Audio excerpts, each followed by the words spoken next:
Good evening and welcome to this week's edition of Roundtable Talk. Of course, it's the month of August and it's being celebrated and observed as Emancipation Month. From slavery, emancipation to the present.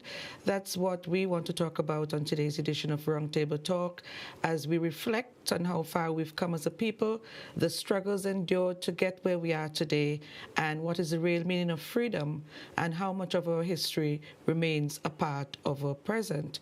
To help us talk about that, we have none other than two of our esteemed Vincentian scholars in the person of Dr. Michael Denny. He is an associate professor of history at St. Mary's College, Maryland, and also my old schoolmate, I must add that, and my very good friend, Dr. Cleve Scott, who is a lecturer at the University of the West Indies, Cave Hill campus. Welcome again, gentlemen. Well, Cleve, I had you on earlier this month on another program, but I'm glad to have you back. And welcome to Dr. Denny as well. I'm going to start first by asking a little bit of what was this country like before the colonizers arrived? What obtained?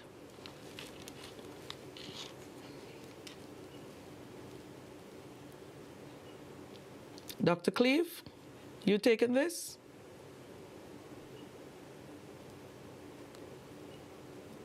You not hearing me, doctor?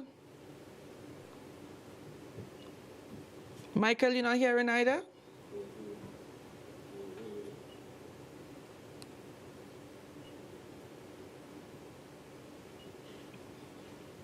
Okay, so nobody is hearing. I'm hearing you now. You're Yeah, we're hearing hearing me you. Good now. evening. Okay, there you Yes. go. Okay, so Cleve, you didn't hear anything at all, I said, by way of introduction? No. All right. Neither So did I. I basically summarize what we're going to talk about today and ask for you to start out by telling us what obtained before the colonizers arrived on this island.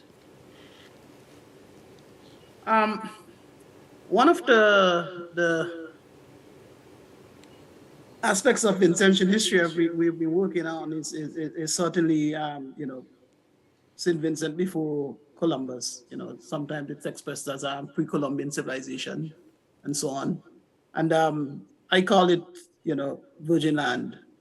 Saint Vincent as Virgin Land, in the sense that not simply before Columbus, but before anyone got to Saint Vincent. So what was Saint, and so that to me is a wonderful story, because there's a kind of amazement, a kind of astonishment that the first people arriving in Saint Vincent would have experienced on first seeing the country. So that's really where our story begins, with the very first people. And in terms of time, we can date that, somewhere as perhaps as 2,500 years.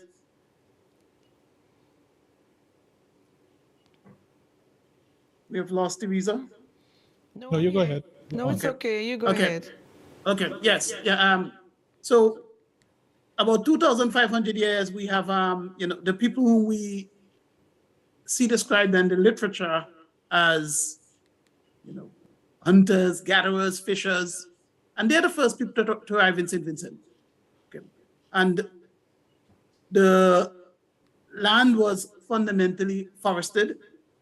The seas were abundant, with the kind of marine life that made it quite a wonderful place to be in. So in a sense, it's like hitting the lottery, that you have left South America via Trinidad or Grenada, coming through these the Grenadine Islands, and you arrive in St. Vincent, and St. Vincent is without any human presence. So you become the first human presence in St. Vincent. Okay, and that group of people, these first people, would have stayed here for a very long time, before we have the arrival of the second group of people, somewhere around 500 BC is the very earliest, and they would become known as the Saladoid.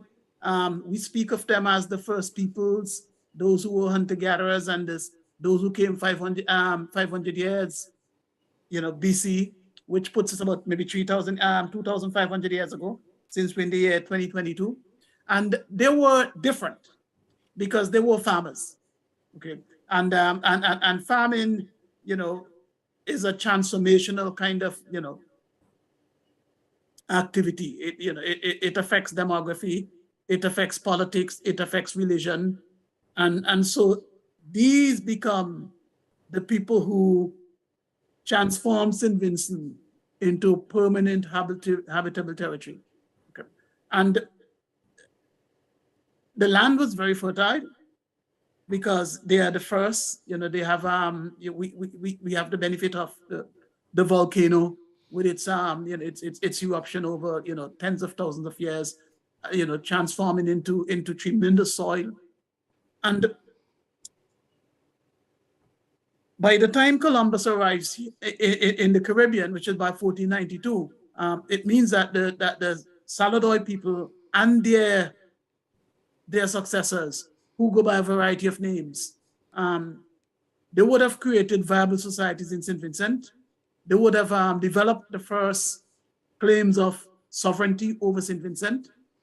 They would have transformed the land into a place where human civilizations, could continue absent some kind of catastrophic event. So what we have in the instance of the first people is the transformation of St. Vincent from virgin territory into settled communities. So that is really the story of the first 3, 4, 5,000 years of Vincentian history, where they are untouched, untroubled by outsiders. What actually is quite an interesting point in the story to me is the moment, somewhere probably around 1200 or thereabout, when they began to establish a kind of I would say passport control, over who could come to St. Vincent and who could not come to St. Vincent. If you go to the very beginning point of the arrival of the first people into St. Vincent, then when they came, being the first, others came after them, and that kind of traffic would have continued for quite some time. Okay, and at some point, and clearly by 1200 or so, about 200, 300 years before Columbus got here, we know that they had established for themselves a sense of belongingness to St. Vincent, an idea that St. Vincent was there, that no one else could come without their say-so, and so on. And obviously they would have been burying their dead in St. Vincent for several thousand years. And so if we're asking about the first people who arrived here, okay, it seems to me that they would have lived in a world, if you are the fishers, so you come first, you are in what I would call a kind of paradisal universe. If you came second, later, like the Saladoy, you have extra work to do because you're agriculturalists, you got to cut down the forest, you got to, you got to build houses and so on. You got to create the first kind of, I would say, political entity in St. Vincent for the purposes of governance and so on. But even so, fundamentally, the land is abundant with all that you could possibly need. So, so I would describe them as pretty wealthy. And by that, I mean the capacity to meet all of your needs and have surplus and so on. So that's how I would describe the Vincentian world before Columbus arrives here. And we probably have maybe between 7,000 to 10,000 people. We are not absolutely certain on the demography.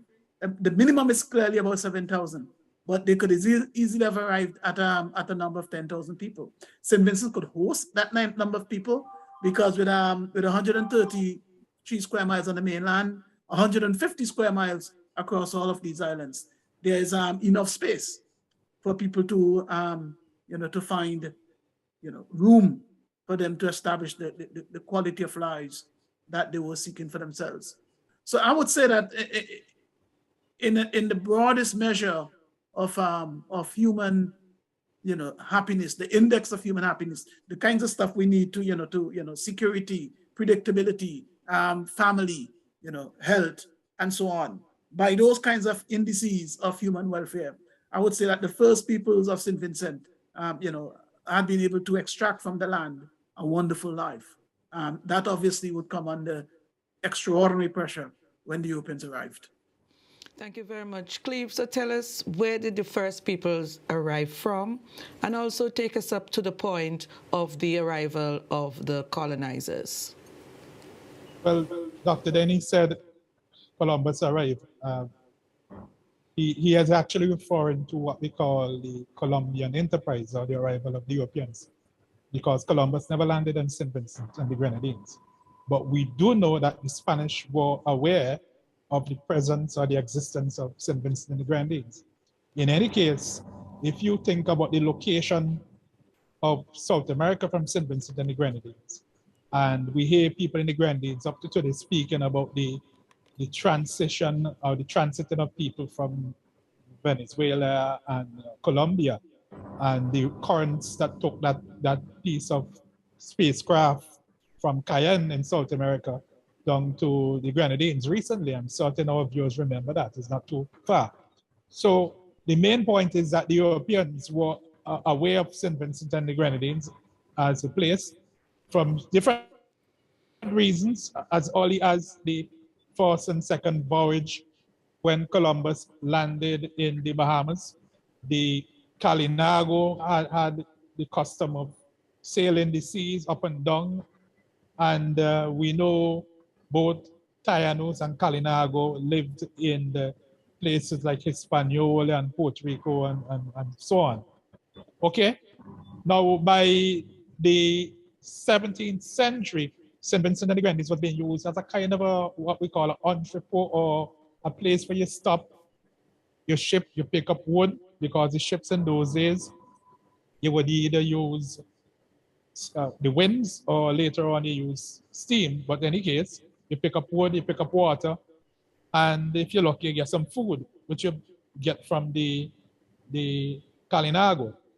Now, by the 18th century, the French and British are struggling, and everybody who have attended at least primary school knows the whole story of the presence of the Calinago. And then we have the Garifuna, which is the mixture of Calinago and African.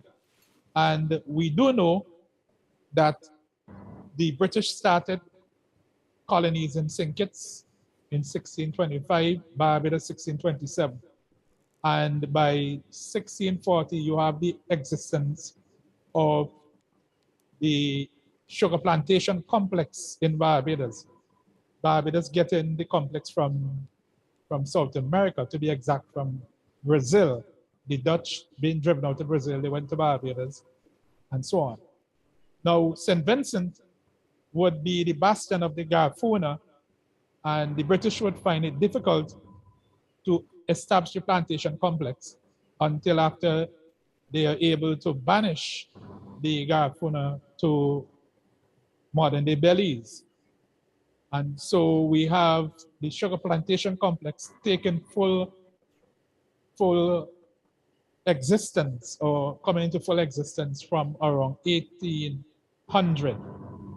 The next major thing to note in our history is that the slave trade, the transatlantic slave trade, is prohibited from 1807. In other words, if we think about slavery in St. Vincent between the coming of the full sugar plantation complex, even if we go back to 1797, you see that's only a decade, and a decade, most of us alive and know a decade is like a day. A friend of mine, his son got married recently, and he told me he don't even know when his son became a big man. Right? So time is something that we don't have control over. Now, what is very interesting, Teresa, and this is the point I want viewers to listen carefully, because recently I see all over Facebook, all over, people saying that when they were bringing enslaved blacks to the Caribbean, they'd leave up the most dotish in St. Vincent.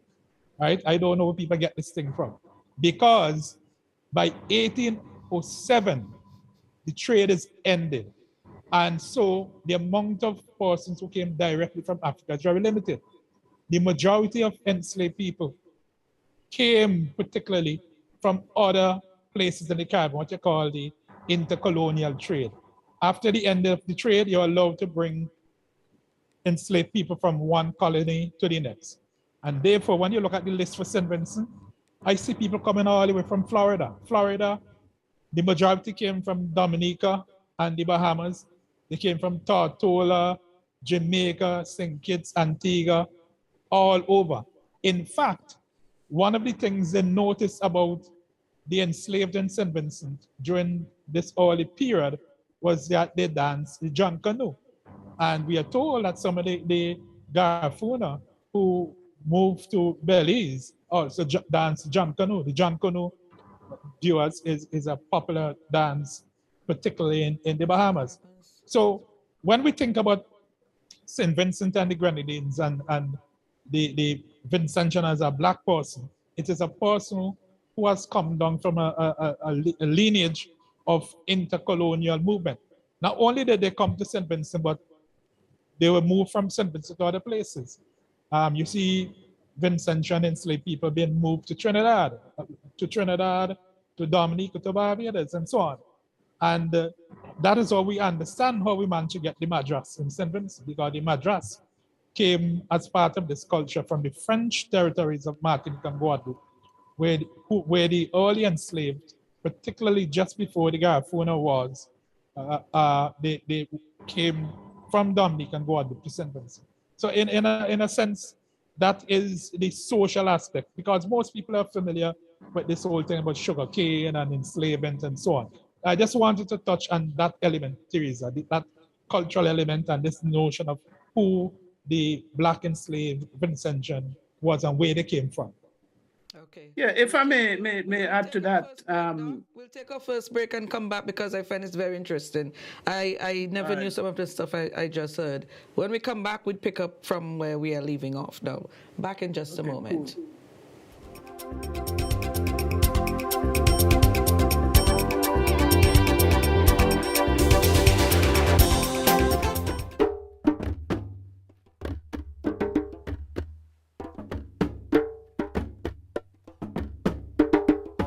Come from Africa, come we a come from Africa, come we a come from Africa, far from Africa, come we a come from Africa, come we a come from Africa, come we a come from Africa, far from Africa. Play for. Here's your chance to win even more from the National Lotteries Authority when you play for 2 times daily. Choose 4 numbers from 0 to 9 and you can win up to $5,000 with a $1 inline bet. Make sport and back it up too. That's right. There'll be lots of cash waiting for you. Get your tickets Monday to Saturday for the Play 4 midday draw at 1:50 p.m. and the Play 4 night draw 9 p.m. So easy to play. You'll win even more.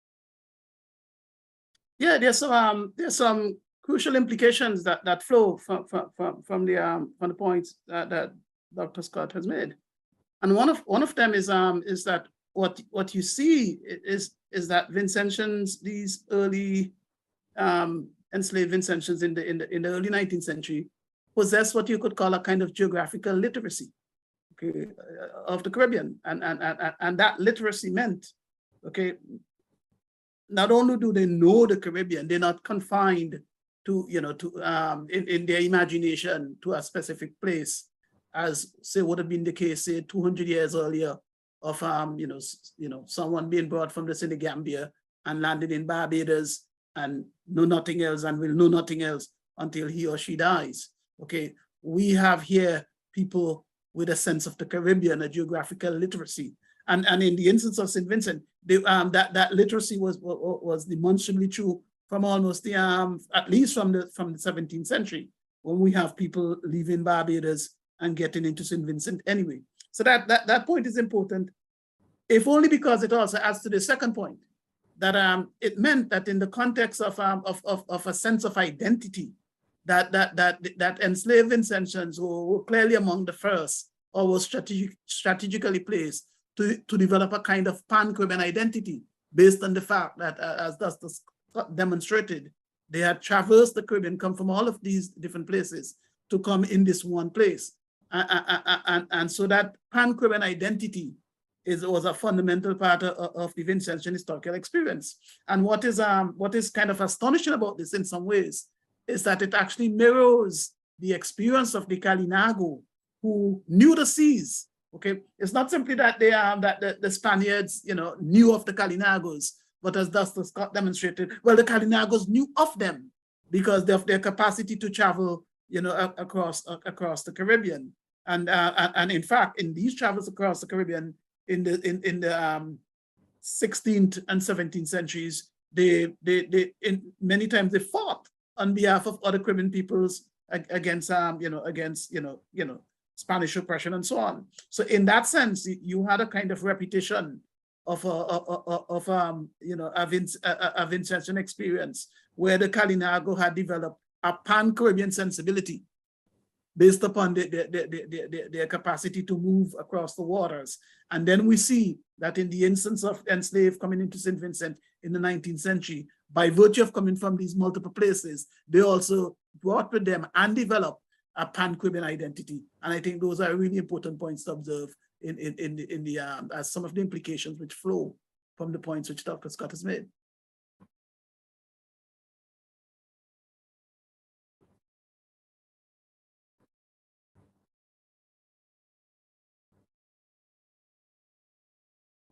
Right, so we ended there at around 1838. Now, even before we get out of 1838, which is the end of all slavery, between 1808 and 1838, the British, once they found the ships carrying blacks to enslavement in non-British territories, they would take them and free them to the nearest territory. So in St. Vincent, we have a few being brought to St.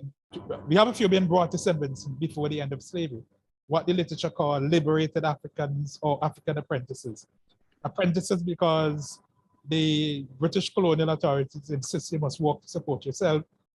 And so they would assign you to an estate to work, or they might put you to work for the government. All right. Then after 1838, now we have this issue of what some historians call labor shortage and others call labor relations problem. And I prefer this notion of a labor relations problem because the planters insisted in trying to coerce, to force the laborers, and we're talking about blacks, to continue to work on the estates under slave-like conditions. In fact, slave-like conditions continue to exist in St. Vincent and the Grenadines up until the labor protests of the 1935, which all of us know. I notice their labor protests, I didn't say riots because they're not riots, they were protests seeking rights. All right, so in the 1840s onward, you have the coming of more Africans, more liberated Africans, and these came directly from St. Helena, and also from Sierra Leone. The total that came between 1840 and 1860 something was measured at 1,036.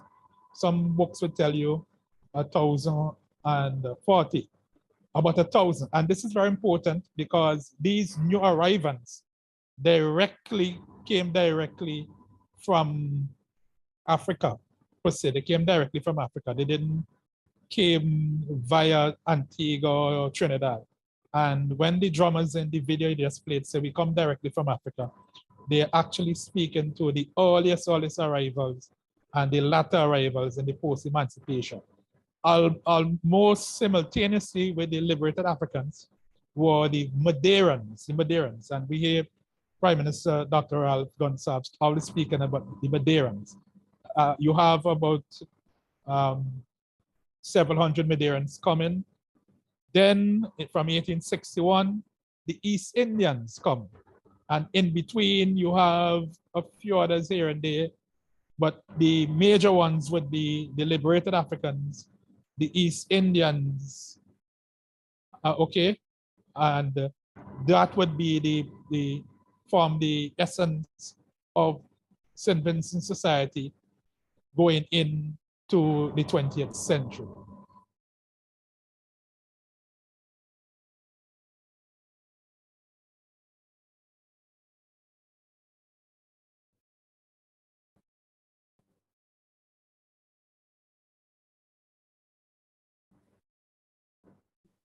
Well, one of the phrases that we have been using, a hyphenated word that we have been using in our discussions, is gene flow. You know, how these different groups of people exchange genes, and so in one way in which you could look at Vincentian history is that process of gene flow between all these different groups who were once separate, but through through the gene flow. We have these system to which they become hybridized. That's one of the I suppose adjective/verb that would be used to describe the process to which different people would begin to link with one another. The first hybridization obviously took place involving the Africans and the indigenous, the Kalinago people. Hence the Kalinago emerges out of that process of hybridization. Okay, so that's the first, but it would not be the only one. And the other thing that we want to note in terms of that kind of hybridization is that even after you have the banishment of the Guy Funa from St. Vincent, the process of recreating this genealogical product that was so distinctive to St. Vincent, that never stopped. Because all of the persons, who were in St. Vincent weren't banished. Some, for any number of reasons, managed to escape the dragnet. And so that process to which new Guy Funa, so to speak, was being created would continue. And with the arrival of enslaved Africans, that's another means to which we have the genetic flow taking place between these previously separate groups. Now, it is also true that white people became part of that genetic flow, because what would become known as free coloreds cannot come into existence absent that kind of exchange of genes between Black people and white people. And so that's another demonstration of that process. Okay, and so when we have Indians from India coming into St. Vincent and Portuguese coming into St. Vincent, okay, even though the timing would be different and the intensity of the flows would be different, ultimately what we have is a constant traffic in genes between all of these different groups. And so the Vincentian person today, in 2022, the typical Vincentian would indeed be hybridized. He's the product, or she's the product of all of these different groups who merge together and remerge and so on. And that is a process that took time. Okay, it's accelerated clearly much more in the last the last 50 years than in the first 100 years. But that you have identified a very important part of what it means to be Vincentian, which is the traffic in genes between all of these different groups.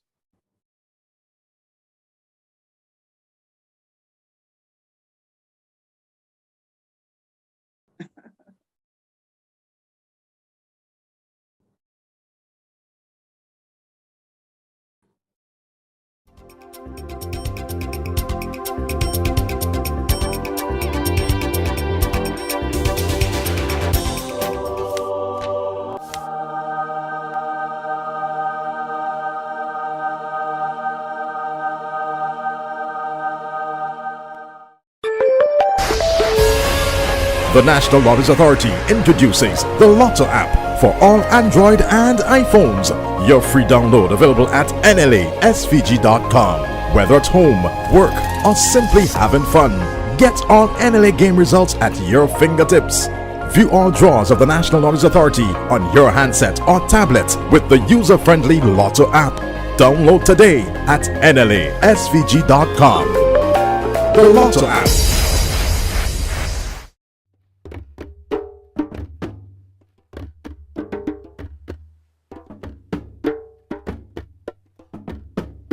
Come we a come from Africa. Come we a come from Africa. Come we a come from Africa. Far from Africa. Come we a come from Africa.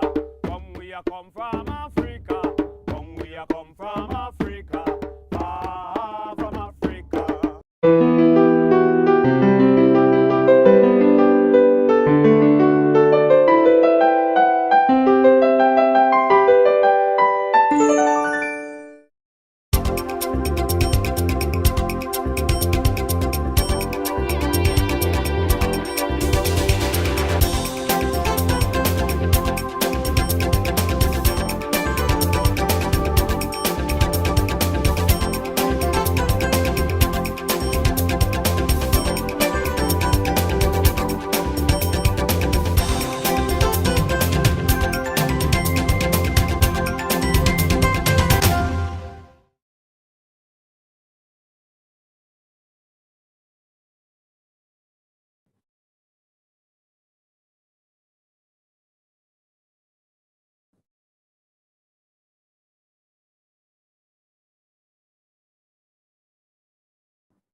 Well, we in our work that we are doing on the 2 volumes on the history of St. Vincent and the Grenadines, we have named these wars as it was for sovereignty.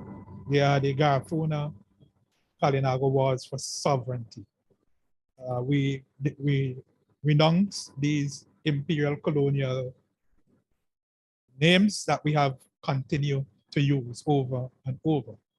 And in fact, we are encouraging people to avoid using the word Carib, because the word Carib is a pejorative term which was meant to convey an idea that these people were less than human beings. If we think about North America and American history, in those Westerns, we always heard that a good Indian is a dead Indian. And so in the Caribbean, only good Carib for the colonizers was a dead Carib. Notwithstanding, these 2 wars were for sovereignty. As Dr. Denny outlined in his earlier presentation, here was home. This was their land.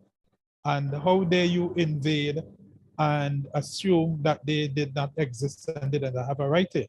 Now, in the earliest part, the British reached treaties and agreed that the Garifuna and the Kalinago would occupy a certain area.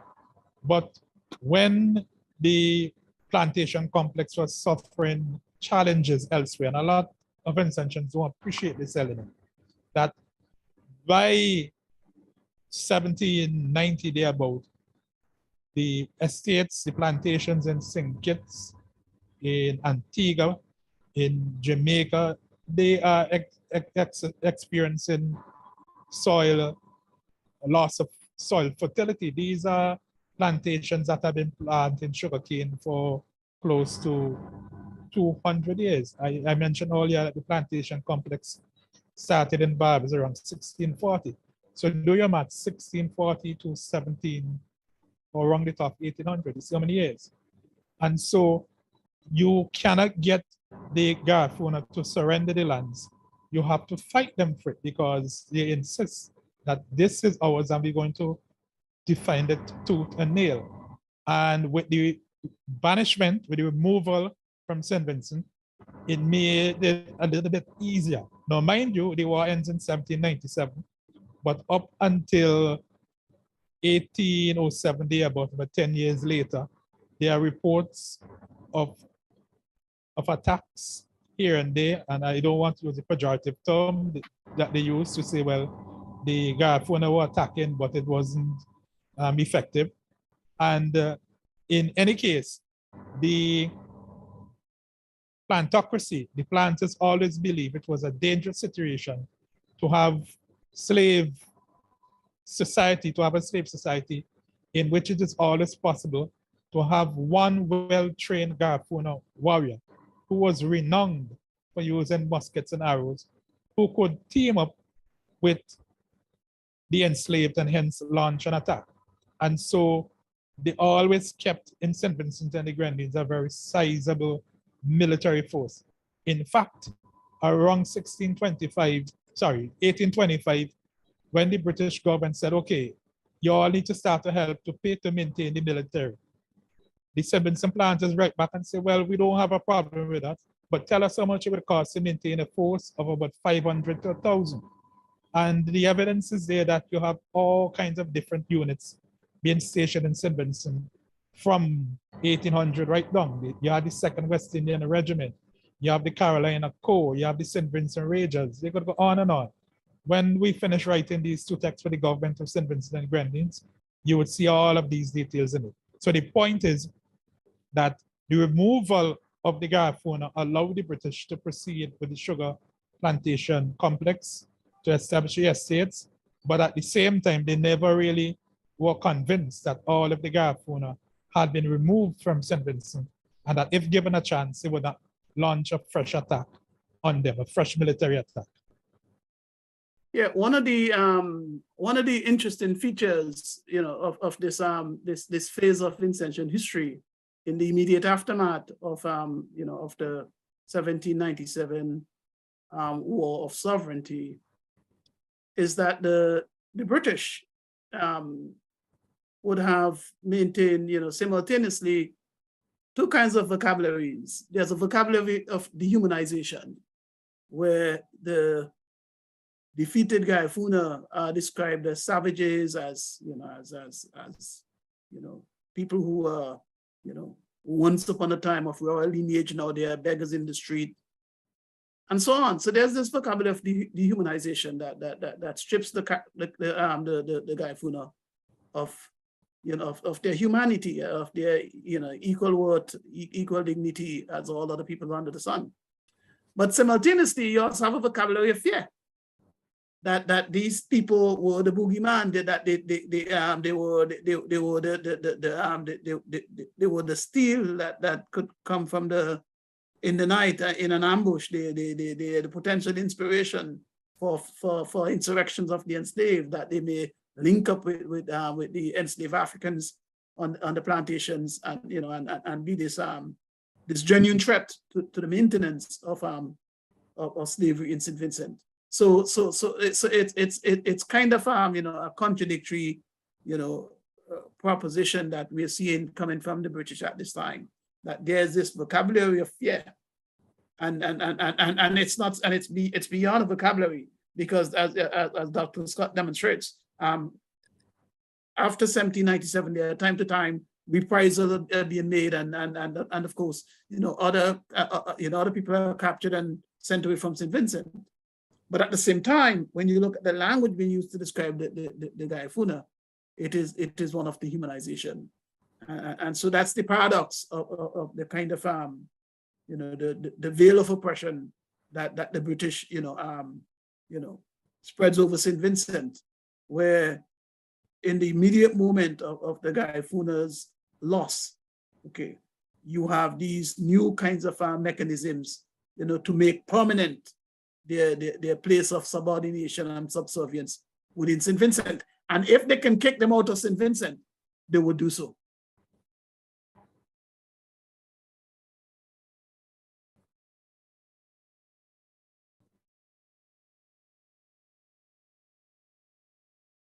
Well, let's go beyond slavery. I think most people are familiar with the slavery period, and I touched a little while ago when I spoke about the coming of the liberated Africans, the Madeirans and the East Indian.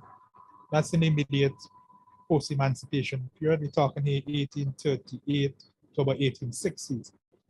Now, during this period up until 1900, the main challenge is how to make a living away from the plantation system, from not working in the estate. And so you had many persons who left St. Vincent. In fact, not everyone left in search of work. We mentioned early on that some people originated from Africa via, let's say, Antigua, St. Kitts, Tortola, Florida.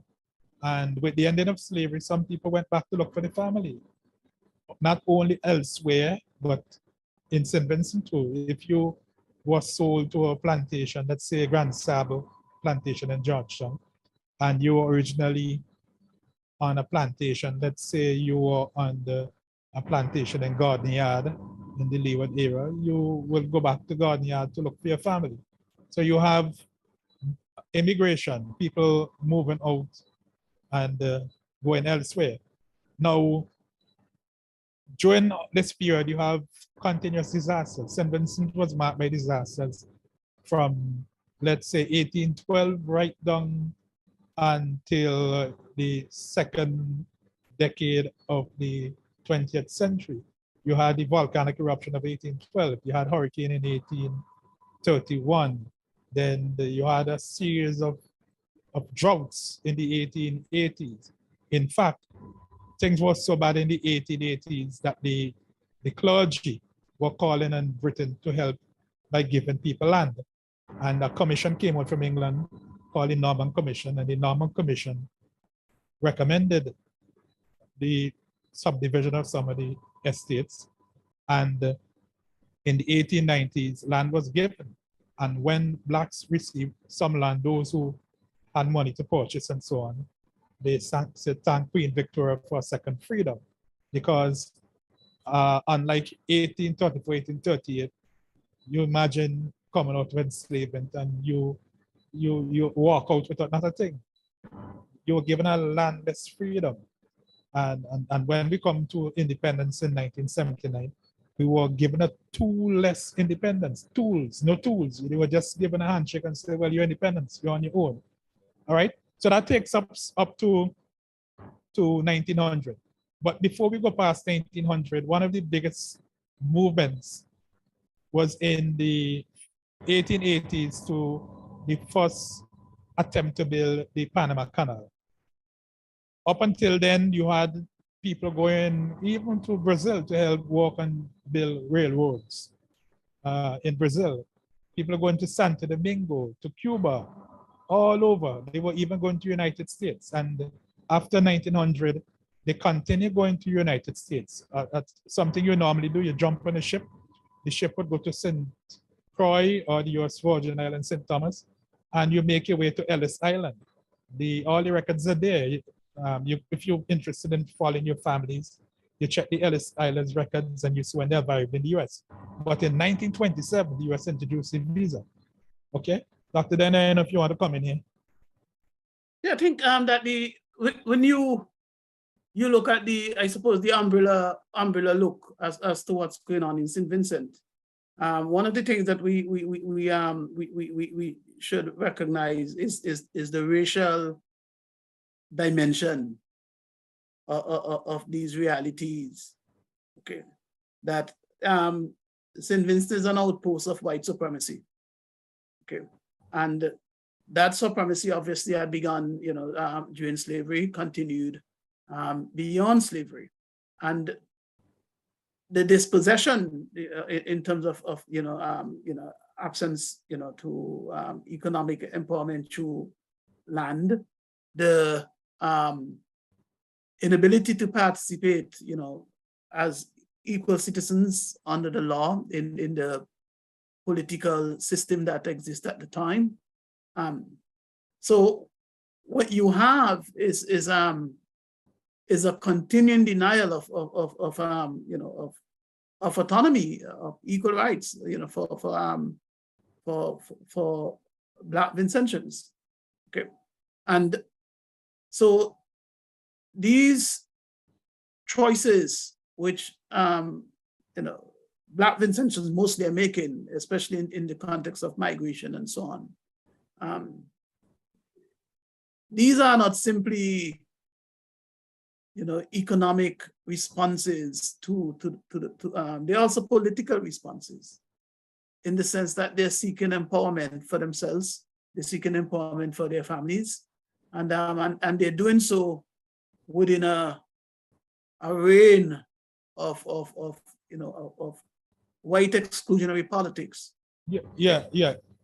Now, this idea of seeking political and social rights, this became very intensified, particularly after the First World War. Now, in 1914, when the First World War began, and everybody in St. Vincent know the Iron Man or the Cenotaph in the Heart of Kingston. That's a reminder of that. You had many Blacks going to fight for the empire. And when the war was finished in 1919 and they were demobilized, they realized from their experiences in the different theaters of war, where they found themselves doing the dirty work and they didn't have colored officers and that kind of thing. They realized that the empire was racist to the core.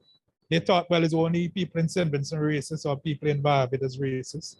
But they realized that the entire setup was racist. And so when they came back, they began to demand rights. In fact, in St. Vincent, for 1990 and 1920, they attempted to prevent carnival because they thought that these demobilized soldiers would use carnival as a reason to launch an attack on the colonial authorities, right? And these kinds of slave-like conditions and the challenges continued up until 1935. And that's why you had the 1935 protests. And everybody knows what McIntosh and Sheriff and Bottomat, and these things are very important. Some people brush it off. Modern day St. Vincent cannot exist unless these people died. And one of the things I would encourage the authorities to do, it is time we have a monument to the people of 1935. Barbados had just put a brilliant monument in the heart of Kingston, Teresa, where they had the old NS building, and you could see the names of the different persons who were in prison and who died. And we need to do the same thing somewhere in St. Vincent to remember all of that, because it is these struggles as we go beyond the Second World War, 1939, 1945, becoming the modern period. And everybody knows about George McIntosh, Ivy McIntosh, and we come with the St. Vincent Labour Party and the rule by Robert Milton Cato, Joshua, and we go into statehood and then political independence and all of that.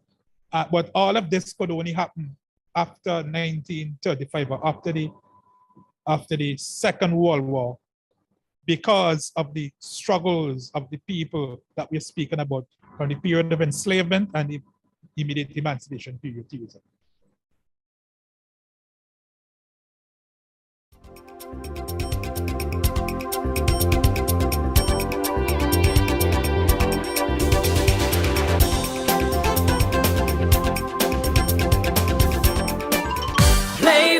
Here's your chance to win even more from the National Lotteries Authority when you play for 2 times daily. Choose 4 numbers from 0 to 9 and you can win up to $5,000 with a $1 inline bet. Makes 4 and back it up 2. That's right. There'll be lots of cash waiting for you. Get your tickets Monday to Saturday for the Play 4 midday draw at 1:50 p.m. and the Play 4 night draw 9 p.m. So easy to play. You'll win even more.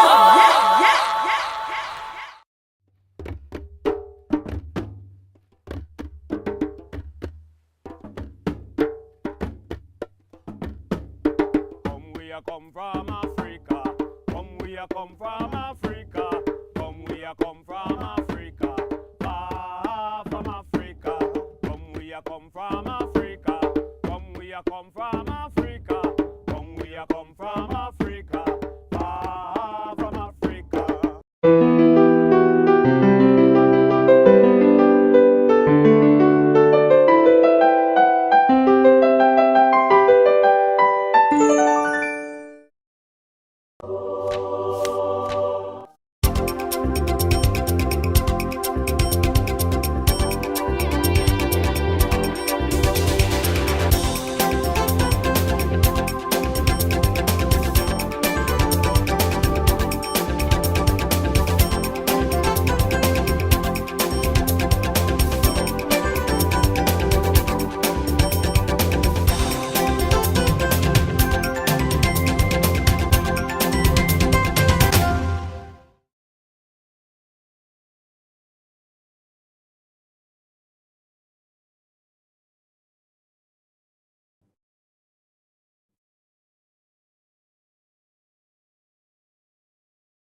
Yes, natural disaster has always been a part of our existence. And anybody who lives in St. Vincent and Grenadines who has reached age 10 or 15 would have already experienced at least 2 disasters.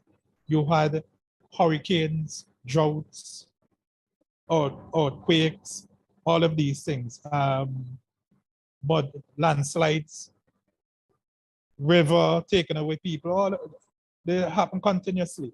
And so a Vincentian living today must remember that these are part of reality. Now, in terms of how much of, you said the question was how much of our history, our past is in our present, that's what you said? Okay. Now, the funny thing about history is, one, history always repeats itself. And two, many people don't learn anything from history. Those are cliches, but I'll say this to you, that I only have one passport. I only have a Vincentian passport. I only have one citizenship. And I know to become a US citizen, you have to learn the history of the United States. I know it because there are people who have applied and have asked me questions and told me what they have to learn. I also know that any university you go in the US, you have to learn philosophy, okay? And all of these things are important because to know where you can go, consider, viewers and listeners, you have to know where you're coming from.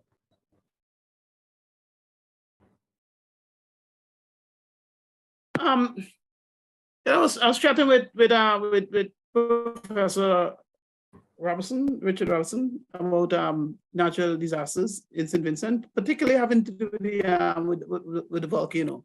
And because he wanted to bring our attention, as the writers of this history, to the fact that the geology of St. Vincent and the volcano in particular would have had a tremendous impact on where people choose to live, how people live, and so that as we contemplate how we look at the trajectory of Vincentian life, that we embed within our discussion the fact that we have a volcano, we have a volcanic island that for I suppose more than 1 million years have produced this particular landmass which we inhabit as human beings, and both within human lifetime and of course beyond for human inhabit the planet itself, this volcano and so on, or shaping the kinds of processes which we would have to respond to as human beings living in St. Vincent. So in that sense, it's disasters exist, but because the volcano and hurricanes, these are just a critical part of our experience. And so to me, the more important question then becomes is what has it meant for our sense of of identity as a people, okay? And if we have developed a set of skill sets in responding to these disasters, and if we have developed a kind of resilience in spirit in terms of again not collapsing in the face of these forces of nature, then it points to that interaction between human beings and and geography. Okay, and so that relationship between human beings and geography in St. Vincent clearly need to be explored and to be discussed, because as Dr. Scott could point out, whether in 1812 or as we know in 1979 or in our recent volcanic eruption or the range, we constantly as a people have to respond to these to these developments, and so they're part of our, I suppose, permanent predicament as a Vincentian people, part of our history, and hence part of our character as a people. Our character collective as a people would be formed through these experiences. And so I think it is a wonderful question to to ask. as to the relationship between ultimately geography and history, and that relationship in St. Vincent is clearly immense.